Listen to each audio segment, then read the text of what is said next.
But I think the degree to which we retain our ownership, or in the way of Shepard Fairey, then it's like we agree that this is for public consumption and public use. I mean, I think of, this isn't about technology, but, there's the artist Renee Templeton, who produced a lot of beautiful black and white graphics that are associated with solidarity movements, and, and that it was clip art, right? Before there was, clip art in terms of a software program, but that her one condition was that, you can use this provided that you're using it for this good, right? This greater social good of, social protest or, movement building, as long as you're not, co-opting her artwork and using it for an ulterior motive. And so I think it's more along that. There's sort of, how do we create in this world of technology and sort of kind of this I don't know, there's just sort of like an environment in which things are being produced in volume and en masse. Can we have this public trust? Can we have this sort of code or agreement with one another about how we use one another's material, add value to it, and there are lots of folks having these conversations, much more. But it strikes me as an interesting moment to raise these issues because of discussions about, it gets framed as piracy on behalf of record companies, for example, or intellectual property when we're talking about the internet, or copyright as we talk about how things circulate, or even more fundamentally this notion, what is this notion of the public good? What does that mean in this neoliberal, this hyper neoliberal moment that we're sort of living through? Right, and I think too, I mean that, it's sort of everything is overly commodified, and I mean, I think that there's so many examples of this, and it's a debate. It is a debate. There are artists who fall on both sides. It's like there's a famous photograph of a young revolutionary, I believe it's in Nicaragua, who's throwing a Molotov cocktail, and his photograph was taken by Susan Meiselas, this very well-known photographer, and it became an iconic image of that time and of that conflict. And that image, has also, but sort of other people felt like they owned it. And, and so there are ways in which that image has been appropriated and repurposed and used that she's not at all comfortable with or in agreement with, but that there's a whole, group of artists who believe that that's okay, that to be able to add value to something like that. I mean, I think there's a lot of people having very, cogent conversations about this, that I think it's important to be listening to what they have to say. Larry Lessig, for example, is one, and Paul D. Miller, also known as DJ Spooky, is a great example of an artist who is operating in this, kind of space. One final question was about the digital divide, and maybe some of the implications of what we're talking about for what's been talked about, at least as the digital divide. Do you have thoughts on that? Well, for one, I don't like to use the expression or the term digital divide. I mean, I think it's out of use, and it was never, I think an appropriate way to describe the situation around access to technology. I think that it's important to flip it, and there's been a lot of groups that have done work in this arena and have termed it the digital opportunity.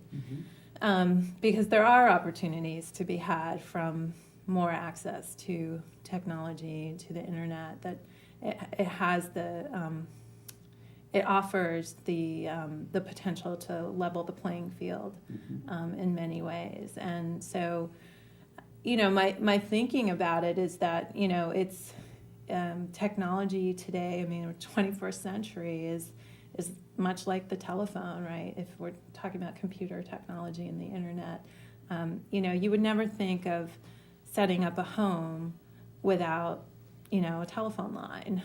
Maybe now because cell phones are so ubiquitous, but, when you build public housing, for example, you put in all the lines for telephones, you put in everything for electricity, do you put in the infrastructure for broadband so that somebody can have access to the internet, So it's a question of,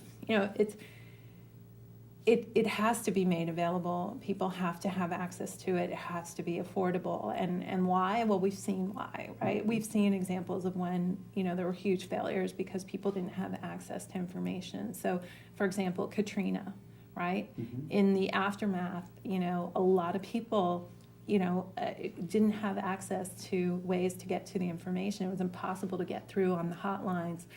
But if you could get online, you could get to the information that you needed from the federal government. You could get to information to help find your lost loved ones, your friends. There were discussion boards, And so, I think it's not just about, I think people have often, not always I shouldn't say, but there's been many people who think about it as sort of a luxury and still do, but it's less and less so. But that it really is about our social safety net, just like public radio and the discussion that was had about, when radio is corporately owned and broadcast via satellite, that, that's a threat to our local safety net in times of crisis or disaster. So I think that, the question of access is not whether or not people should have it, but what are we doing to make sure that they do have it? And so, I think for me, the thing is that right now, we have a president and an administration that values and prioritizes technology. I just had the privilege of serving on the transition team, on a policy working group that was specifically focused on technology, innovation, and government reform. Mm-hmm. The first time in the history of any presidential transition team that technology was such a central focus. It was one of the largest policy working groups. And so, these issues are being held right now, these questions about accessibility, about transparency. So we have a window of opportunity, I think, in these 4 years that I think we have to be very clear about, what is it that needs to move? Yeah. And to be able to maximize the opportunity of having this president in the White House who values technology. His campaign was a clear illustration of that.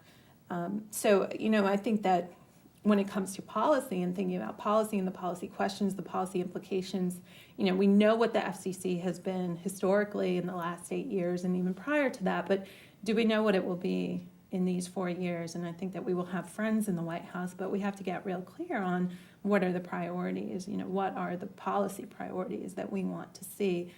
There's been a lot of talk about universal broadband and really about building that infrastructure. We need to make sure that can happen. Mm-hmm. That's huge. It sounds like issues of access and issues of ownership, just by your previous comments, are linked in your mind. Yes, issues of access and issues of ownership are definitely linked. And another piece for me too is about the content. Like, what does it matter if I can get online? What does it matter if the content that I can access doesn't relate or pertain to me and to my life? So there's a lot of content online that's commercial. There's a lot of content that may be media journalism. But is it about me? Or is it about my community, the place where I'm from, and is it helpful to us? And I think that these are important questions, and this is where you get to the ownership question too, because it's about, what kind of content can I produce? And this is a time when it's, you generate, user-generated content is so valued, and, so I think it's that folks need to have the tools and the means, to generate their own content and to, we talk about this all the time, and it's every iteration of technology. It's not just now, but that, we're producers of our content. We're not just passive consumers of our content. So, who owns the airwaves? Who owns the software? All of that, those are all very real questions, and it's not, paranoia or conspiracy, but the reality of we create this, and what's the longevity of it? What's the preservation of it? Who has a say over who this belongs to?